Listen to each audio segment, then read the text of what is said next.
आता बातमी येते ती जळगावमधून। जळगावमध्ये भाजपाचे कार्यकर्ते आक्रमक झाले। हा संघर्ष चंद्रकांत पाटील आणि खडसे यांच्यामध्ये झाला। या वेळेला दोन्ही बाजूने जोरदार घोषणाबाजी करण्यात आली। हे आंदोलन घडत असतानाची ही दृश्य आता आपल्या समोर आहेत।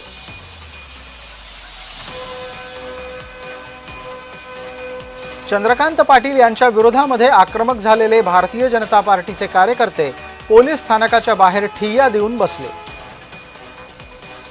त्यांनी चंद्रकांत पाटील यांच्यावर गुन्हा दाखल करण्याची मागणी सुद्धा केली। पोलीस स्थानकाबाहेर केलेलं हे आंदोलन कॅमेऱ्यात चित्रित झालंय आणि ते आता आपण पाहू शकतो।